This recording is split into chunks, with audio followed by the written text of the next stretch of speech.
Hey guys, Andy here from Mediocre Hobbies coming at you with another fun video. Every now and again I like to just pick a random video to do for myself more than anything else, and the one that I decided to go for today was a Steel Legion guardsman from the Astra Militarum. This happened to coincide with the made to order that Games Workshop just did, so a bunch of people will be getting their hands on some new Steel Legion miniatures, well, new old Steel Legion miniatures, and be wondering how to paint them. So hopefully this video will help you guys get them from the piles of silver to the painted army on the tabletop ready to play some games. So I want to say a huge thank you to all of my active patrons. Without you guys, I would not be able to keep the lights on and the cameras rolling. If you are interested in joining my Patreon, there are links below.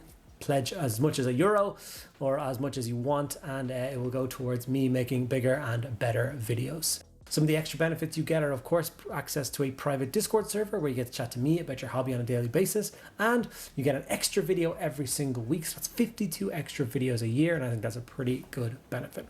Okay, guys, without further ado, let's get the Steel Legion painted. So this is the Steel Legion Sergeant that I went for, the kind of the little bit of a special one, with the chainsword and the decapitated orc head in his other hand. He obviously challenged him to single combat, and unfortunately the poor orc came out second, lost his head for his troubles.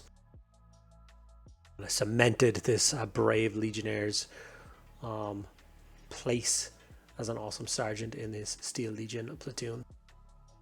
So I've actually owned this model. This is not one of the resculpts from now or the recast from now. I've had this one for quite a long time, so I got him cleaned up, removed all the old horrible mold lines and bits of flash, got him put together and sprayed up my normal way of black all over, and then a zenithal of grey seer, making it the perfect place to begin applying contrast colors. As you can see, I got him looking nice and neat and tidy and ready for paint.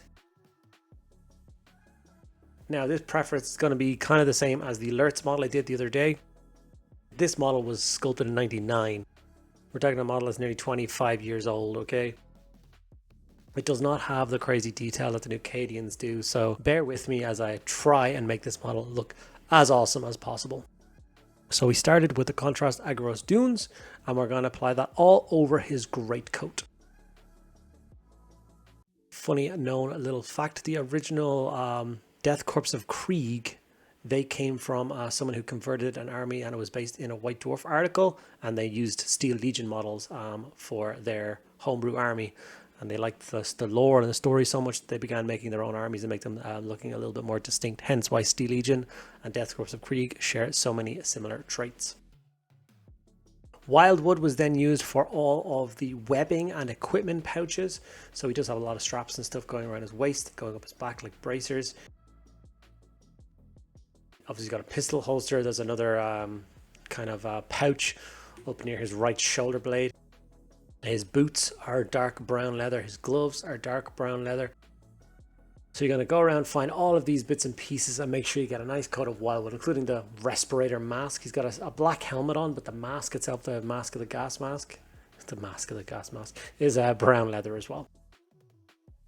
After that, we're going to go into Guilliman flesh. The majority of Steel Legion miniatures, you can't see any skin on them whatsoever. They are fully enclosed with their gas masks and helmets. The sergeant has his goggles up.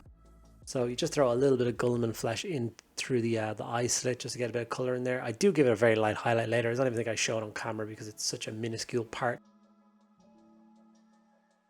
Black Templar was then used for some of the other details. So for instance, the majority of his chainsword, apart from the teeth and the finger guard, are done in black. The handle is also red, but yeah, no craziness. The kind of piping that goes from his gas mask to the respirator unit that's on his chest is also black. And then if you can get in at his trousers between his boots and his greatcoat, I do them black as well.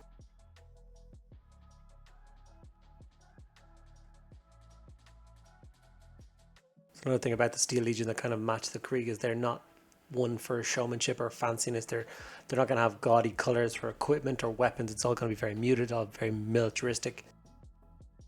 Going in there with some lead belcher, teethed chainsword, or whatever parts of the lasgun you have on display.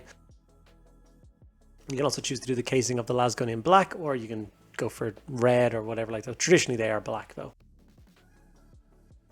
And then obviously the breathing unit attached to his chest, which feeds into his gas mask.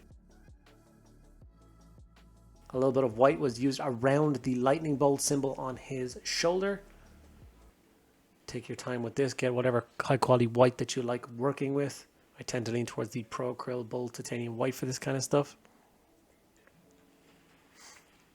And a nice bright red to actually paint in the lightning bolt itself, the symbol of the Steel Legion.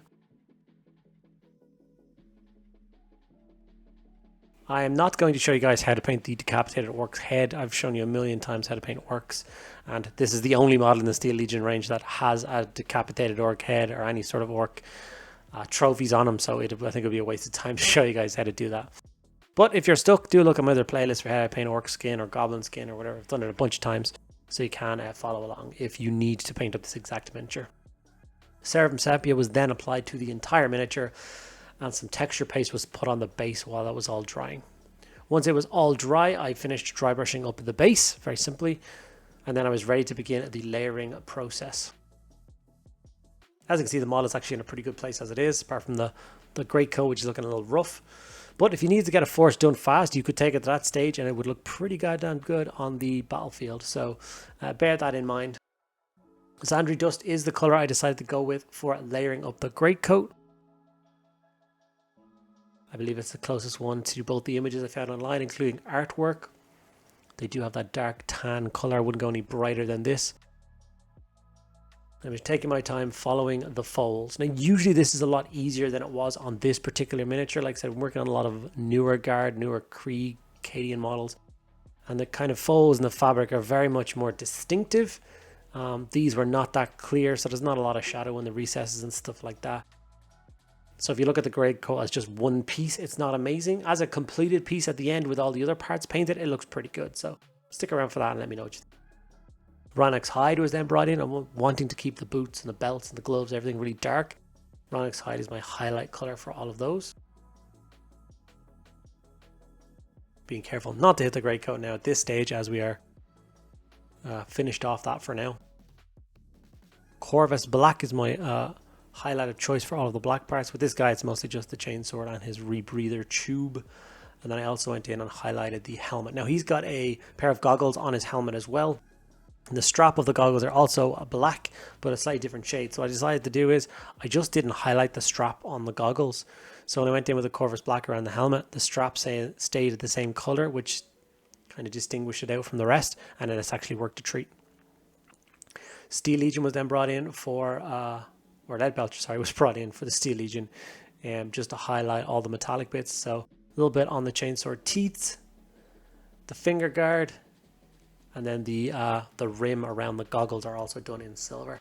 I then grabbed a little bit of sponge and just stippled on a little bit more of that silver all around the chainsword, as it's going to be something that's going to get bashed and chipped. You can do this over the las guns as well. And I also spent a little bit of time and added a couple of dabs to the helmet to give it, once again, the impression these guys have been crawling and scratching their head and pumping off of things and doing all sorts of craziness.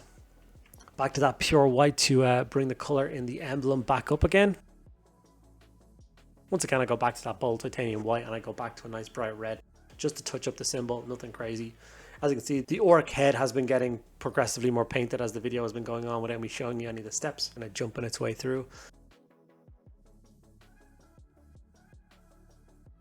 There's a couple of extra details that I did on the model, like I had some art coat to put inside the orc's mouth, and while I was doing it, I put it across the visor on the goggles to make them glow, but just sheen, make it look like plastic. I added some blood for the blood god on the chainsword, as it did just freshly decapitate an orc, so I'd imagine it's got a little bit of gore ground up in its workings. And of course I added it to the severed neck of the orc. Kind of a gruesome little touch, but yeah, why not? These guys don't mess about. And with that, this is our completed Steel Legion Imperial Guardsman. I've had this collection of Steel Legion for the longest time. I own every single Steel Legion sculpt that was ever produced. So I'd be more than happy to get more of these miniatures painted up on the table sometime soon and be seen in a battle report. Unfortunately, these Death Corps of Krieg kind of scratched that itch for me, and I've got a huge collection of Death Corps of Krieg fully painted. But you never know, if you guys like them, let me know in the comments. I may get more painted up for a report in the future. Let me know what other Guard regiments you would also like to see.